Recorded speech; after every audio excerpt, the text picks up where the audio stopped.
বিপুল আশা নিয়ে নতুন বাংলাদেশের যাত্রা শুরু হয়েছে। আমরা দেশের আপামর জনতা অপেক্ষা করেছি যখন বাংলাদেশ আমাদের স্বপ্নের জায়গায় পৌঁছবে, কিন্তু সেই স্বপ্নযাত্রায় আমরা নানান প্রতিবন্ধকতার শিকার হচ্ছি এবং অন্যান্য ক্ষেত্রের মতো স্বাস্থ্যক্ষেত্রেও আমরা দেখছি অস্থিরতার অবস্থান। সাম্প্রতিককালে নানানভাবে স্বাস্থ্যক্ষেত্রের বিভিন্ন জায়গায় আমরা অস্থিরতার উপাদানগুলো দেখেছি এবং একেবারেই গতকাল আমরা আজকে যে অনুষ্ঠানটি করছি সেই প্রেক্ষিতে বলছি যে গতকাল ঢাকা মেডিকেল কলেজে এক ধরনের নতুন ধরনের একটি অস্থিরতা আমরা পরিলক্ষিত করেছি এবং তার প্রেক্ষিতে আমাদের খুঁজতে হচ্ছে এই যে দুষ্টচক্র সেখান থেকে আমরা বের হব কিভাবে। আজকে আমরা আলাপ করব স্বাস্থ্য খাতে অস্থিরতা সমাধান কোন পথে এই প্রসঙ্গে। এ বিষয়ে কথা বলার জন্য সুরক্ষা প্রতিদিনের আজকের এই আয়োজনে আমরা আমন্ত্রণ জানিয়েছি ডক্টর এম এ সবুরকে। তিনি স্বাস্থ্য ব্যবস্থা বিশেষজ্ঞ এবং তিনি সংযুক্ত অধ্যাপক স্বাস্থ্য অর্থনীতি ইনস্টিটিউট, ঢাকা বিশ্ববিদ্যালয়। ডক্টর এম এ সবুর, স্বাগত আমাদের অনুষ্ঠানে। ধন্যবাদ।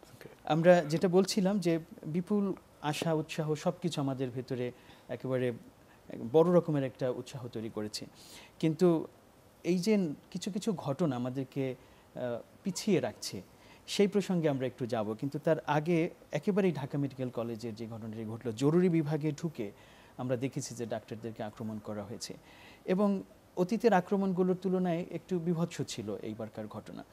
এই ঘটনাটির একটু স্বরূপ বিশ্লেষণ করবেন এবং এটি অতীতের কোন ঘটনার ধারাবাহিকতায় আমরা এখানে পৌঁছেছি সেটিও আপনার অভিজ্ঞতার আলোকে একটু বলবেন। ধন্যবাদ আপনাকে। গতকালকে তো ঢাকা মেডিকেল কলেজে মূলত 3টে বিভিন্ন ঘটনা ঘটেছে হসপিটালে আর কি।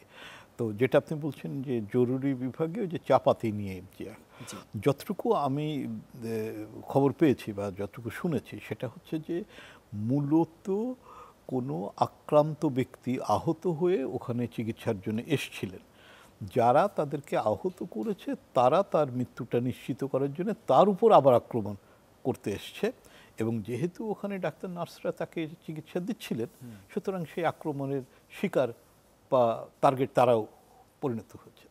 এখন এখানে যে মূল ব্যাপারটা হচ্ছে সেটা হচ্ছে যে হাসপাতালের জরুরি বিভাগের মতো জায়গায় বহিরাগতরা ঢুকে যে রুগী চিকিৎসা নিচ্ছে তাকে আক্রমণ করতে পারে কিনা বা করাটা ঠিক কিনা। ঠিক আছে, এই একই গল্প কিন্তু যখন এই যে বৈষম্য বিরোধী ছাত্র আন্দোলন হচ্ছে তখন যে আহতরা যে ঢাকা মেডিকেল কলেজ হসপিটালে চিকিৎসারত অবস্থায় ছিল তাদের উপরে আক্রমণের তথ্য কিন্তু আমরা পেয়েছি।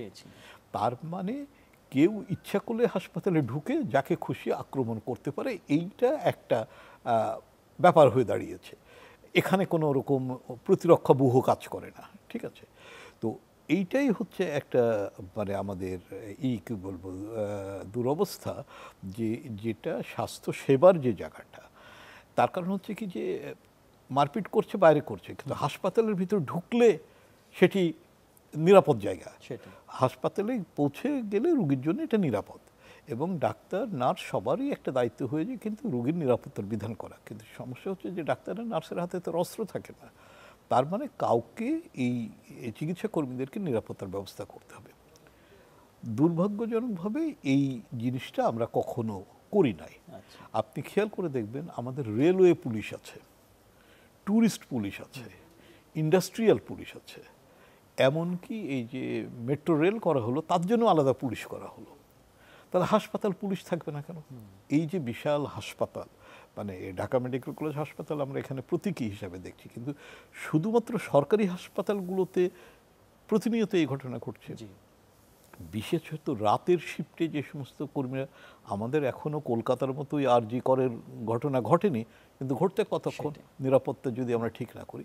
তো ফলে সার্বিকভাবে সরকারি হাসপাতালগুলো অন্তত তার নিরাপত্তা বিধান করার একটি বিষয় চিন্তা করতে হবে। এটি বহু আগে থেকে আমি অন্তত গত 2 বছরের বেশি ধরে বলা আসছে।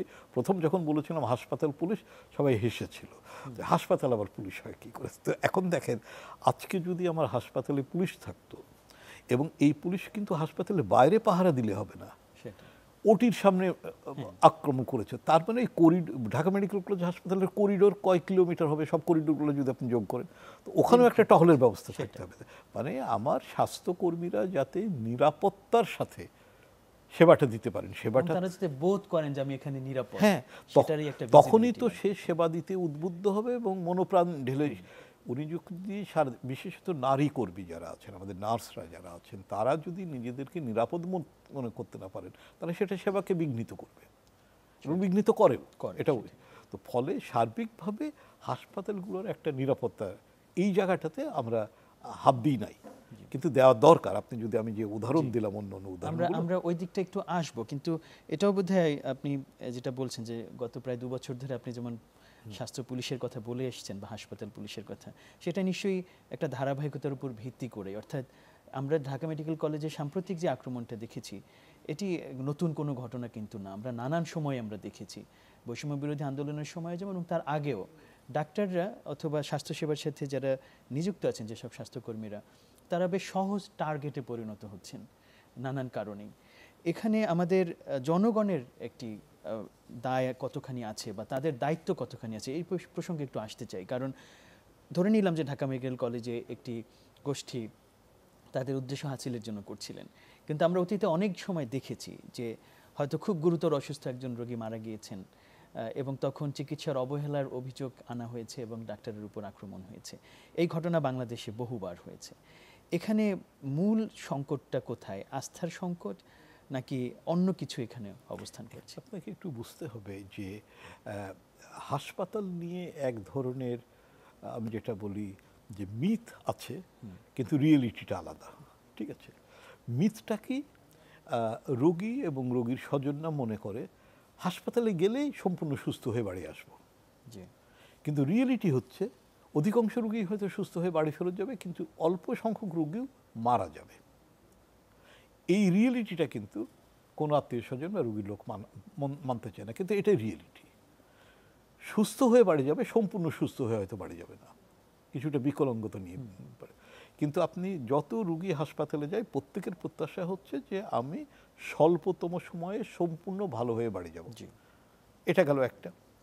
আর একটা মিথ হচ্ছে, রোগী মনে করে বা রোগীর স্বজনরা মনে করে ডাক্তার হচ্ছে ম্যাজিশিয়ান বা ঐশ্বরিক শক্তির অধিকারী, ডাক্তার এসে দেখার সাথে সাথে রোগী ভালো হয়ে যাবে। কিন্তু সত্যি হচ্ছে ডাক্তার এসে দেখার সাথে সাথে রোগী ভালো হয় না। রোগী ভালো হতে ডাক্তার ব্যবস্থা গ্রহণ করেন, নার্সরা ব্যবস্থা গ্রহণ করেন। ফলে এই যে আপনার বিভ্রান্তি, আমি যে কথাটা বললাম, এরকম হাসপাতাল নিয়ে বহুত মিথ আছে, কিন্তু রিয়েলিটিটা হচ্ছে আলাদা। আনফর্চুনেটলি আমরা যখন আলোচনা করি তখন রিয়েলিটিটার কথা শুনে সবাই হয়তো মাথা ঝাঁকাবেন, কিন্তু তার নিজের ক্ষেত্রে যখন ঘটবে তখন উনি আর ওই রিয়েলিটিটাকে মেনে নিতে পারেন না। এবং ঘটনাগুলো তাই ঘটছে। কিন্তু রুগী মারা গেছে, কোনো কোনো রুগী তো মারা যাবে। 100টা রুগীর ভিতরে হয়তো 99টা রুগীই ভালো হয়ে যাচ্ছে, এটা কিন্তু কোনো আইটেম হবে না, নিউজ আইটেম হবে না। কিন্তু একটি রুগী মারা গেলে পরে তখনই এটা সংবাদ হয়ে যাচ্ছে। এবং যে শিক্ষার্থীটি অ্যাক্সিডেন্ট করে এসেছিল, সে কিন্তু 12-13 ঘন্টা বা 8-10 ঘন্টা হাসপাতালে চিকিৎসা পাওয়ার পর মারা গেছে। সেই মারা যাওয়ার ঘটনারও 8-10 ঘন্টা পর তার প্রতিষ্ঠান থেকে বলা হচ্ছে শিক্ষক এবং শিক্ষার্থীরা এসে অপারেশন থিয়েটারের মতো জায়গাতে যেয়ে আক্রমণ করেছে। আপনি চিন্তা করেন, এরা কিন্তু বিশ্ববিদ্যালয়ের শিক্ষক এবং ছাত্র, এটা কিন্তু সাধারণ জনগণ না, এদের বুঝে কোনো ভুল থাকার কথা না। তাহলে কেন আক্রমণটা করছে? এখন এই যে একটা অস্থির সময় আপনি যাচ্ছে বলছেন, এখন সব দিকেই আপনি অস্থিরতা দেখবেন। এখন এই অস্থিরতা কতটা ক্ষোভের বহিঃপ্রকাশ, দীর্ঘদিন ধরে যে বৈষম্য চলছিল তার বহিঃপ্রকাশ, অথবা এই অস্থিরতাটাকে মানে করা হচ্ছে, নার্চারিং করা হচ্ছে। ঠিক আছে, আমরা বিপ্লব প্রতি বিপ্লবের কথা শুনছি, সবই শুনছি আর কি। ঠিক আছে, তো ওটাও কিন্তু একটু করতে হবে। তার কারণ হচ্ছে ভাষায়, তার কারণ হচ্ছে যে বিইউবিটির শিক্ষার্থী একজন শিক্ষকের নামও দেখলাম, তারা এসে যে ঘটনাটি ঘটিয়েছে এটা কিন্তু ঠান্ডা মাথার ঘটনা। ঘটনাটা ঘটে যাওয়ার অনেক ঘন্টা পরে তারা এসছেন, এসে টার্গেটেড আক্রমণ করেছেন। রুগী মারা গেল, ওই মুহূর্তে হিট অফ দ্য মোমেন্টে রুগীর আত্মীয় স্বজন একটা রিয়াক্ট করেই বসতে পারে, হতে পারে। কিন্তু এই যে এই ঘটনাটা কিন্তু 10 ঘন্টা পরে সেটা কিন্তু একটু অন্যরকম একটা বার্তা দেয়। তো ফলে একটি তো হচ্ছে যে সার্বিকভাবে যদি ঢাকা মেডিকেল কলেজ হাসপাতালের কথাটা দেখেন, এখানে তো একটা দারুণভাবে নিরাপত্তার ঘাটতি রয়েছে, যেটা ডাক্তার, নার্স বা অন্য চিকিৎসা কর্মীরা দাবি করছেন যে আমাদের নিরাপত্তার ব্যবস্থা করতে হবে। এটা একটা। আর একটা জিনিসও এই প্রসঙ্গে আপনাকে একটু বলে রাখি, এটাও আমাদেরকে মাথায় রাখতে হবে। ঢাকা মেডিকেল কলেজের হাসপাতালের স্বীকৃত শয্যার সংখ্যা হচ্ছে 2600, কিন্তু সেখানে 4,000 রোগী থাকে আমরা জানি। এই 4,000 রোগীর সবার সাথে একটা দুটো করে অ্যাটেন্ডেন্ট, ঠিক আছে, ভিজিটররা দেখতে আসছে। তাহলে এই যে বিপুল সংখ্যক জনসমাগম, এটা কি ম্যানেজেবল কিনা? অথবা ঢাকা মেডিকেল কলেজ হাসপাতালকে 1,000 শয্যার 3টি আলাদা আলাদা হাসপাতালে রূপান্তরিত করা যায় কিনা, যেটা ম্যানেজেবল। এই জিনিসগুলো কিন্তু এখন ব্যবস্থাপনার জায়গায় আসতে হবে, ভাবনায় আসতে হবে। আমি ওই জায়গাটায় যে এই যে শুরুর দিকে যে উত্তরটা আপনি বলছিলেন, মিথ এবং রিয়েলিটি, অর্থাৎ আমাদের প্রত্যাশা অথবা কল্পনাপ্রসূত প্রত্যাশা এবং বাস্তবতা যেটা, তার মধ্যে যে ফারাক, এই ফারাকটা যদি আমরা পূরণ করতে চাই তাহলে কিন্তু এখানে কমিউনিকেশনের একটা, যোগাযোগের একটা বিরাট ভূমিকা আছে। সেই জায়গাটায় যেমন একজন রোগী যখন ঢুকলেন, প্রথম দিকে কিন্তু অ্যাজিউম করা যায় যে আসলে ওনার আউটকামটা কেমন হতে পারে, কতখানি সুস্থ হওয়ার সম্ভাবনা আছে। ওই শুরুর দিকে যদি এক্সপেকটেশনটাকে কমিউনিকেট করা হয়, যোগাযোগ করা হয় রোগীর স্বজনদের সাথে, তাহলে এই জায়গাটায় একটি পরিবর্তন আসতে পারে। এই উপকরণটা, এই যে উপাদানের কথা, যোগাযোগের উপকরণের কথা বললাম, এটি আমাদের হসপিটালে কতখানি আছে আর আমরা কিভাবে এটি উপস্থাপন করতে পারি বলে মনে হয়? এখানে দুটো জিনিস আপনাকে একটু খেয়াল রাখতে হবে। যে এটাতে কোনো সন্দেহ নাই যে ক্রিটিক্যাল অবস্থাটা যদি তার স্বজনদের কাছে ব্রিফ করা যায় এবং নিয়মিতভাবে যদি 1-2 ঘন্টা পর পর আপডেট দেওয়া যায়, তাহলে রোগীর আত্মীয় স্বজন কিন্তু মানসিকভাবে প্রস্তুত থাকবেন। তারপর আল্লাহ না করুক একটা যদি খারাপ রেজাল্ট আসে, তারা সেটা মানসিকভাবে মেনে নেবেন। তাহলে এখানে দুটো গল্প আসছে। একটা হচ্ছে যে আমাদের স্বাস্থ্যকর্মী, ডাক্তার, নার্স বা অন্যান্য কর্মী যারা আছেন, তাদেরকে এই কাউন্সেলিংটা করতে হবে। আচ্ছা, এখন যে ওয়ার্কলোডের ভিতরে এনারা কাজ করেন, সেই ওয়ার্কলোড, এখন এই রুগীটাকে কাউন্সিল করতে যে ওই রুগীটার চিকিৎসা যদি ব্যাহত হয়, তার তো ফার্স্ট প্রায়োরিটি হচ্ছে চিকিৎসা, এটি একটি বিষয়। আর ওই যে বিইউবিটির শিক্ষার্থীর ব্যাপারটা আমি যতটুকু দেখলাম, সেটা হচ্ছে যে তাকে কেউ হাসপাতালে রেখে চলে গেছে, ইভেন তাকে যে অপারেশন করতে হলে তো কনসেন্ট লাগে, সে কনসেন্টে সই করার কোনো ব্যক্তি ছিল না, কিন্তু রক্ত আনতে হবে কোনো ব্যক্তি ছিল না, হি ওয়াজ জাস্ট লেফট অ্যালোন। তাহলে এই রুগীটার ক্ষেত্রে, এবং এরকম ক্ষেত্র কিন্তু নতুন না, ইমার্জেন্সিতে প্রায়শই দেখা যায় যে কেউ একজন এসে রেখে চলে গেছে, রাস্তাঘাটে পড়েছে। তার কারণ হচ্ছে কি, এইসব রুগী অনেকে আনতেও চায় না, এসেই তো ঝামেলায় পড়ে, কি আপনি এনেছেন কেন, আপনার নাম ঠিকানা দেন, পুলিশ তাকে হ্যারাস করে, ঠিক আছে। তো ফলে এই যে সমস্ত রুগীগুলো লেফট অ্যালোন হয়ে আসে, তারপর পরে 12 ঘন্টা পর স্বজনরা জানলো, সেখানে কাউন্সিলিং স্কোপ নাই। আপনার কথাটা একদম ঠিক, এবং এটি স্ট্যান্ডার্ড ডাক্তারদেরকে, নার্সদেরকে শেখানোও হয় যে তোমরা কিন্তু ক্রিটিক্যাল রুগীটাকে, রুগীর স্বজনদেরকে টাইম টু টাইম ব্রিফ করে মানসিকভাবে প্রস্তুত করবে। কিন্তু ওখানেও সমস্যাটা হচ্ছে যে ওনারা এত কাজের চাপের ভিতর থাকেন, এই রুগীটার পেছনে যদি 10 মিনিট কাউন্সিলিংয়ে ব্যয় হয়, তাহলে আর একটা রুগীর চিকিৎসা 10 মিনিট ডিলেড হয়ে যাচ্ছে। ডক্টরগণ সারা দেশে কমপ্লিট শাটডাউন বলে একটি কর্মসূচি নিলেন এবং তার অধীনে জরুরি বিভাগ সহ সারা দেশের সকল স্বাস্থ্য সেবা বন্ধ হয়ে গেল। এত বড় গুরুত্বপূর্ণ একটি সেবা খাত, যার সাথে আমাদের জীবন মরণ প্রশ্ন জড়িত, সেরকম একটি খাত কি এই টাইপের কমপ্লিট শাটডাউনে যেতে পারে? এর যত বড় ঘটনাই ঘটুক না কেন ঢাকা মেডিকেল কলেজে, তার প্রেক্ষিতেও কি এটা যাওয়া যায়? এর নৈতিক ভিত্তিটা কি, বা নৈতিক দিক থেকে জিনিসটা কেমন? প্রসঙ্গটা আপনি ঠিকই উঠিয়েছেন। আমি মানে অন্তত 4টে প্রাইভেট মেডিকেল কলেজ হাসপাতালের পরিচালনার সাথে জড়িত। তো যখন এই কমপ্লিট শাটডাউনটা ডিক্লেয়ার করা হলো, তখন আমাকে সব হাসপাতাল থেকে বলছে আমরা কি করব, সবাইকে তো বলেছে। কারণ চিকিৎসা তো বন্ধ রাখা যাবে না, তোমরা চিকিৎসা কন্টিনিউ করো, বলো যে জরুরি চিকিৎসা দিচ্ছি। আচ্ছা, তার কারণে যে কোনো ধর্মঘট, ডাক্তাররা যখনই ধর্মঘট করেছে, অতীতেও তো করেছে, জরুরি চিকিৎসা কিন্তু এর আওতায় থাকে না। জরুরি চিকিৎসার স্বপ্ন, এবং আমি যতটুকু খবর নিয়ে দেখেছি যে ঢাকা মেডিকেল কলেজ হাসপাতালে ওখান থেকেই তো কমপ্লিট শাটডাউনটা ডিক্লেয়ার্ড হয়েছিল, তারা কিন্তু জরুরি চিকিৎসা বন্ধ রাখেনি, রাখতে পারে না। কেন, রুগীর হাসপাতালের ডাক্তার যখন দেখছে যে এই রুগীটা সিজার না করলে বাচ্চা এবং মা মারা যাবে, ও সিজার করবেই। এটা একেবারে আপনার কি বলবো, পেশাগত দায়বদ্ধতার জায়গাটা, ঠিক আছে। এখন কথা হচ্ছে যে এই যে শাটডাউনের মতো দাবিটা উঠালো, এইটার নৈতিকতা নিয়ে আপনি যে প্রসঙ্গ করছেন, আপনি দেখেন এই যে ডাক্তার বা আমাদের স্বাস্থ্যকর্মী যারা আছে, তারটা একটা সমাজেরই অংশ, সমাজের বাইরে তো না। জি ঠিক আছে। এবং আপনি দেখবেন গতকালকের পত্রিকাতেই দেখলাম যে প্রশাসন ক্যাডার ছাড়া অন্য ক্যাডার এখন সব একত্রিত হচ্ছে, কারণ সবসময় তাদেরকে বৈষম্য করা হচ্ছে। ঠিক আছে। যে আমলাতন্ত্রের উপর ভর করে আগের সরকার দেশ চালিয়েছেন, এখনো কিন্তু সে আমলাতন্ত্রই রয়েছে। আপনি একটা খুঁটি টুটি এদিকে বদলাচ্ছেন, কিন্তু ওই জিনিসগুলাই মানে ফলে হচ্ছে যে এই একটা বৈষম্য আছে। এবং আপনি এই যে এখন নতুন যিনি হেলথ অ্যাডভাইজার এসছেন, উনিও হাড়ে হাড়ে উপলব্ধি করছেন যে লোকজন নেই, ডাক্তার নেই, নার্স নেই।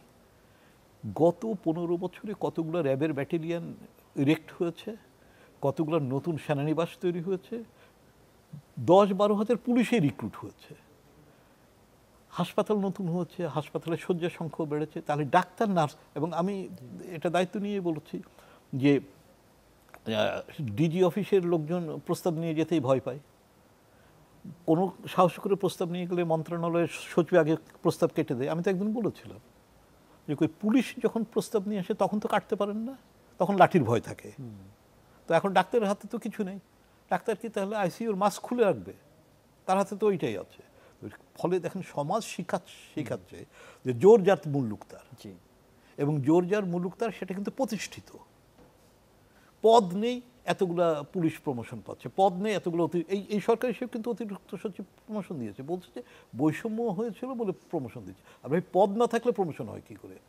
আর ডাক্তারদের কত প্রমোশন এখন আটকে রেখেছে, সেটাই বছরের পর বছর ডাক্তার।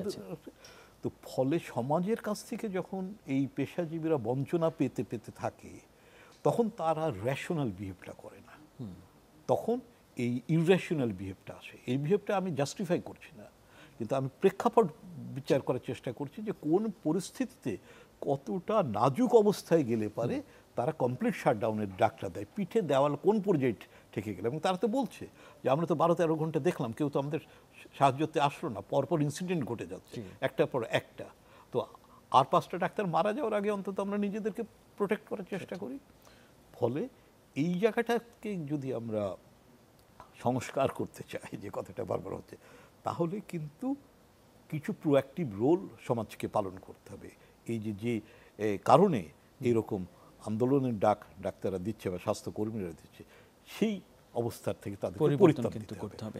অনেক ধন্যবাদ ডক্টর সবুর। এবং আমরা আসলে এটা লক্ষ্য করেছি যে গতকাল ওই শাটডাউনের ভেতরেও আসলেই জরুরি চিকিৎসাগুলো চলেছে, এবং ডাক্তাররা এই আন্দোলনেও কিন্তু যে বৈষম্য বিরোধী আন্দোলন হল, সেখানে ডক্টররা কিন্তু প্রচণ্ড শক্তিশালী ভূমিকা রেখেছেন, এবং আমরা অনেককে জানি যারা ব্যক্তিগত উদ্যোগে আহতদের চিকিৎসা দিয়েছেন। সুতরাং তাদের অবদানকে কোনোভাবেই যেন আমরা ভুলে না যাই। এবং আপনি যেটা বলেছেন যে সামগ্রিকভাবে সামাজিক যে অবক্ষয়, সেটা রোধ করে, বৈষম্যগুলো দূর করে ডাক্তারদের মূল যথাযথ মর্যাদাটা যেন আমরা দিই।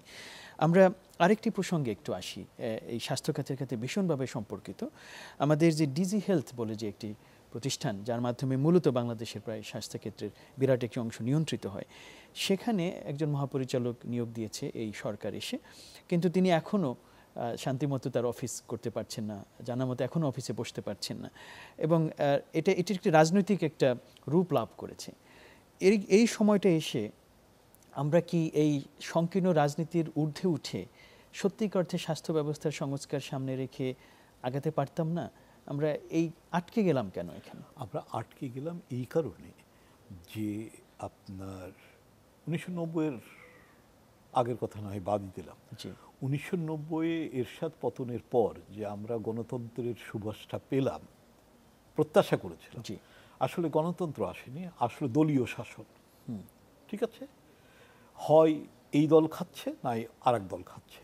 এইভাবেই কিন্তু গত কত বছর ধরেন, ওইদিকে 10 যদি ধরেন, এদিকে 24 যদি ধরেন, 34-এর উপরে চলে এসছে কিন্তু, এবং এখনও তাই হচ্ছে। কিন্তু এখনও আপনি মানে ডিজি হেলথের কথাটা নিয়ে আমরা আলাপ করব, কিন্তু এখনও এস আলমের গাড়ি কারা বের করে নিয়ে গেছে, অমুক জায়গায় চাঁদাবাজি কার দখলে গেছে, গুলশানের ময়লা কালেকশন কার দখলে গেছে, ঝুটের ব্যবসা কে দখল নিচ্ছে।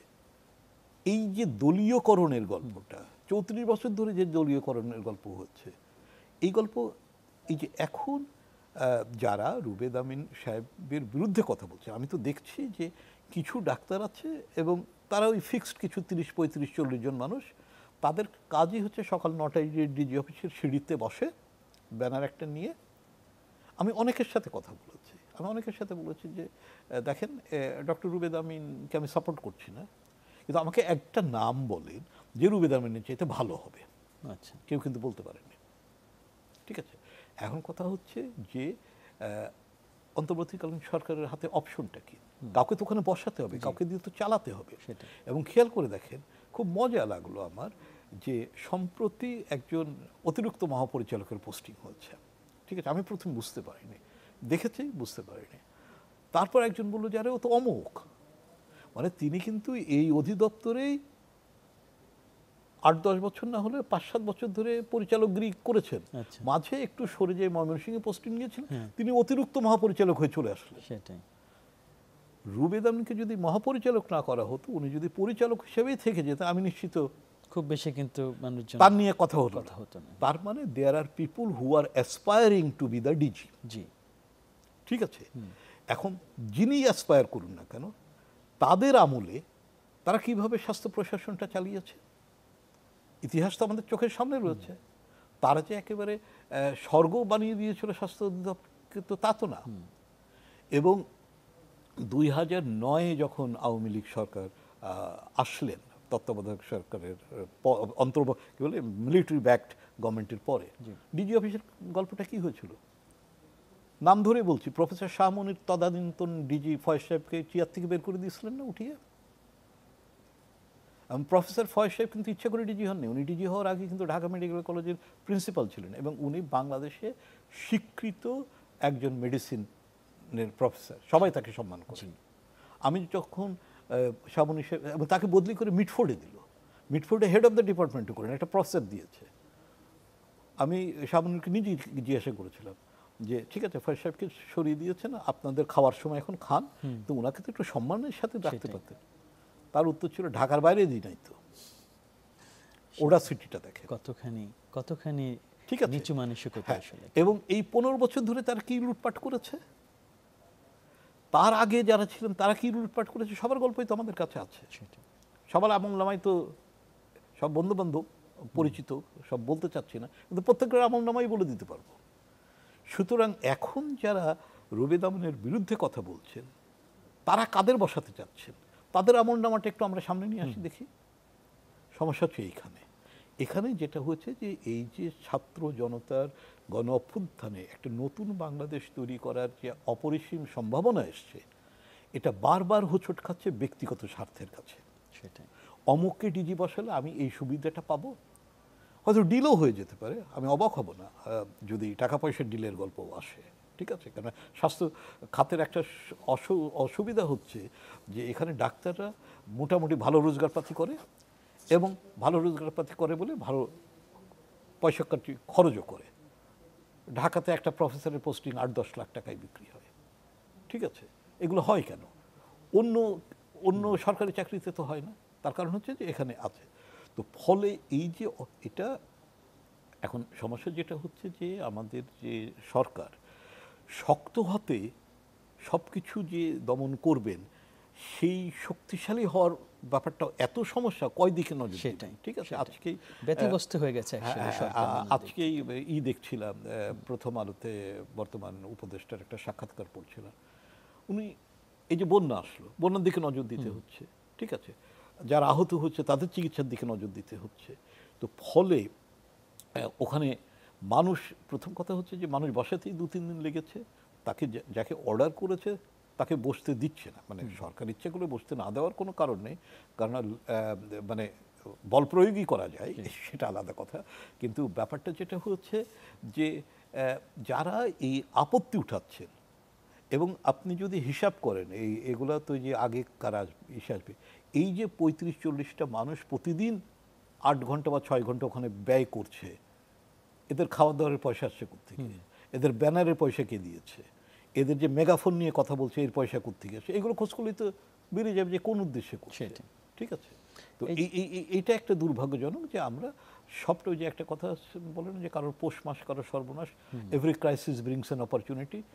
তো এখন একটা ক্রাইসিস চলছে, কেউ কেউ এটাকে অপরচুনিটি মনে করছে এবং সেখান থেকে সুবিধা নেওয়ার চেষ্টাটাই তারা করছে। বাংলাদেশের সবচেয়ে মেধাবী লোকগুলোই কিন্তু স্বাস্থ্যক্ষেত্রে আসে, পড়াশোনা করে, মেডিকেলে পড়াশোনা করে। তাদের এই যে নৈতিক অবক্ষয়ের যে গল্পগুলো আপনি শোনালেন আমাদের একটু আগে, এর মূল দায়টা কার? আমাদের রাজনৈতিক ব্যবস্থার নাকি এই ব্যক্তির? কোথায় আমরা এই দোষটা দিতে পারি? এখন আপনার রাজনীতির সাথে ইন্টেলেকচুয়াল বা পেশাজীবী যে নামেই কথা বলি না কেন, তাদের একটা মিথস্ক্রিয়াটা কিন্তু ভালো হওয়ার কথা ছিল। তার মানে যারা যে বিষয়ে পণ্ডিত বা বিশেষজ্ঞ, তারা রাজনীতিবিদদের পরামর্শ দিবেন যে এই কাজটা করলে এই হবে, এই কাজটা করলে এই হবে। রাজনীতিবিদরা তাদের পরামর্শ অনুযায়ী চলবেন। এটা কিন্তু এই মিথস্ক্রিয়ার একটা পজিটিভ দিক। জি। দুর্ভাগ্যজনকভাবে বাংলাদেশে জিনিসটা উল্টে গেছে। আমাদের পণ্ডিতরা এখন রাজনীতিবিদদের অকামগুলা হালাল করার যুক্তি তৈরি করে। আচ্ছা। যা হওয়া উচিত ছিল না। ইন্টেলেকচুয়ালদের কথা ছিল যে দেখো ভাই, আমি বুদ্ধিবৃত্তিক চর্চা করি, আমার মনে হচ্ছে এটা ঠিক, আপনি যেটা করছেন এটাতে কিন্তু এই অসুবিধা হবে, পরামর্শ দাও। পরামর্শ নেওয়া না নেওয়ার দায়িত্ব রাজনীতিবিদদের। কিন্তু আমাদের এখানে আপনি চিন্তা করেন শুধু স্বাস্থ্যের না, সব সেক্টরে। জি। ঠিক আছে। এবং মানে খুব দুর্ভাগ্যজনকভাবে আমি কালকে কোন পত্রিকায় দেখছিলাম যে এই যে টাকা চুরির মানে মেন দুজন লিডকে আইডেন্টিফাই করা হয়েছে, যারা দুজনই ঢাকা বিশ্ববিদ্যালয়ের অধ্যাপক, জি, ডক্টর আতিউর রহমান এবং শিবলি রুবায়েত। পচন কোন জায়গা থেকে ধরেছে আপনি চিন্তা করেন। ওই লেভেল যদি রাজনীতিবিদদের ভাড়াটে লাঠিয়ালে পরিণত হয়, তো একই গল্প। ফলে এই শিক্ষা স্বাস্থ্যতেও কিন্তু ওরকম হচ্ছে। আবার যেটা বলছে যে সমাজ থেকে তো বিচ্ছিন্ন না স্বাস্থ্য, সমাজের অন্যান্য ক্ষেত্রে ইন্টেলেকচুয়ালরা যেরকম পচেছে, স্বাস্থ্যেও পচেছে। ফলে এখানে হয়েছে যে স্বাস্থ্যের যারা নেতৃত্বে ছিলেন, ঠিক আছে, তারা রাজনীতিবিদদের লাঠিয়ালে পরিণত হয়েছিল। তারা কিন্তু রাজনীতিবিদদের ভালো পরামর্শ দেয়নি, বরঞ্চ রাজনীতিবিদরা যে খারাপ সিদ্ধান্ত নিচ্ছে সেটাকে জাস্টিফাই করেছে। তো রাজনীতিবিদ মনে করেছে আমি তো ঠিকই আছে, বিশেষজ্ঞরাই তো আমাকে বলছে। এখন এই জায়গাটার যদি আপনি স্বরূপ দেখতে চান যে কখন এই গল্পটা শুরু হলো, স্বাস্থ্যের কথা স্পেশালি বলি, 1990 সালের আগে, মানে বাংলাদেশকে যদি আপনি কয়েক ভাগে ভাগ করেন তাহলে তো 1990 সালে যে স্বৈরাচার বিরোধী আন্দোলন হলো, এরশাদের পতন হলো, এটা তো একটা মাইলস্টোন হিসাবে, যদিও আমরা সেই ফলাফল রাখতে পারিনি, ঠিক আছে। তার আগে কিন্তু ড্যাব, ডক্টরস অ্যাসোসিয়েশন অফ বাংলাদেশ বা সাচিব, স্বাধীনতা চিকিৎসক পরিষদের নামই শোনেননি, ছিল না। 1990 পর্যন্ত বাংলাদেশ মেডিকেল অ্যাসোসিয়েশন ডাক্তারদের রিপ্রেজেন্ট করতো, তাও সার্বিকভাবে না। আমি দায়িত্ব নিয়ে বলতে পারি যে তখন 64টা জেলাতে হয়তো 30-32টা জেলাতে ব্রাঞ্চ পাবেন বিএমের, সব জেলাতে ব্রাঞ্চও ছিল না। এখন তো ব্রাঞ্চের সংখ্যা জেলার চাইতে বেশি। তখন ছিল না, এখন কেন? তার কারণ হচ্ছে যে এখন আর সাচিব খুঁজে পাবেন না। তার কারণ হচ্ছে 15 বছর ধরে যে গল্পটা ঘটেছে, তার আগে অন্য রিজিমের আমলে যে ঘটনা ঘটেছে, তুমি যদি আমার দলের না হও তাহলে ওই যে সেই বিখ্যাত theory, if you are not with me you are with my opposition. কিন্তু ইন বিটুইন তো কিছু লোক আছে, এবং ইন বিটুইন যারা আছে তারা দুই পক্ষের দ্বারাই ক্ষতিগ্রস্ত হয়েছে, নির্যাতিত হয়েছে বা বৈষম্যের শিকার হয়েছে। এই যে দলীয় রাজনীতিকরণ অব দ্য প্রফেশন, এটা কিন্তু একটা বিশাল ক্ষতিকার। যখনই আপনি দলীয় রাজনীতিতে যাবেন তখন কিন্তু আপনি নির্মোহভাবে কোনো বিচারটা করবেন না, ও আমার দলের লোক, ও যা বলবে তাই করতে হবে। তখন দিন শেষে জনগণ ক্ষতিগ্রস্ত হবে। এবং এইভাবেই কিন্তু আমরা রাষ্ট্রীয় সমস্ত প্রতিষ্ঠান ধ্বংস করে ফেলেছি। সেটা ডিজি হেলথ হোক, স্বাস্থ্য ব্যবস্থা বলি, পুলিশ বলি, ব্যুরোক্রেসি বলি, সবটাই। এখন তো ওখান থেকে বেরোতে হবে। সময় এসছে এখন আমাদেরকে ওই জায়গাটাকে আলাদা করা। রাজনীতি দোষের কিছু নেই, রাজনীতি থাকবে, রাজনীতি দিন শেষে সবকিছু সমাধান দেবে, কিন্তু দলীয় রাজনীতি না, দল কানা রাজনীতি না, সেটা যেন না থাকে, সেটার জন্য না হয়। এটা অনেক অনেক ধন্যবাদ ডক্টর এম এস সবুর। সময় স্বল্পতার কারণে একটু শেষ করছি আমরা, কিন্তু আমরা দেখব যে এই যে আলোচনাটা, এই যে রাজনীতির যে সংস্কার যেটা, সেটি আমরা ভবিষ্যতে আরও করতে চাই, এবং যাদের আত্মত্যাগের বিনিময়ে আমরা এই নতুন একটি সম্ভাবনা তৈরি করতে পারলাম, তারাও যাতে সঠিকভাবে চিকিৎসা পায় এবং স্বাভাবিক জীবনে ফিরে আসতে পারে, সে বিষয়ে আপনি যে কাজগুলো করছেন, এই যে কথাগুলো বলে যাচ্ছেন, সেটি আমরা চাই যে সঠিক কানে পৌঁছাক। আপনাকে আবার কৃতজ্ঞতা জানাচ্ছি আমাদেরকে সময় দেওয়ার জন্য। ধন্যবাদ আপনাকে। ধন্যবাদ। সবাইকে। দর্শক, শেষ করছি সুরক্ষায় প্রতিদিনের আজকের আয়োজন। আমরা কথা বলছিলাম স্বাস্থ্য খাতে অস্থিরতা সমাধান কোন পথে। আমরা বুঝতে পারছি যে ডক্টর এম এ সবুর তার দীর্ঘ জীবনের যে অভিজ্ঞতা, তার আলোকে আমরা বুঝতে পারছি যে বাংলাদেশের স্বাস্থ্য খাত সহ অন্যান্য যেই পেশাগুলো ছিল, সেবাধর্মী যেই পেশা অথবা বুদ্ধিবৃত্তিক যেই পেশা, সেখানে কিন্তু রাজনীতিকীকরণের বা দলীয় রাজনীতির একটি খুবই ভয়ঙ্কর খারাপ প্রভাব পড়েছে। আমরা চাই যে এখনকার যেই নতুন বাংলাদেশ, সেখানে এই পেশাজীবী যেই অথবা বুদ্ধিবৃত্তিক যে পেশাগুলো আছে, সেখান থেকে রাজনীতির এই বিষ বাষ্প সরে যাক এবং সত্যিকার অর্থে একটি বুদ্ধিবৃত্তিক এবং বৈষম্যহীন বাংলাদেশ গড়ে উঠুক। সেই প্রত্যাশা রেখে আজকের মতো শেষ করছি।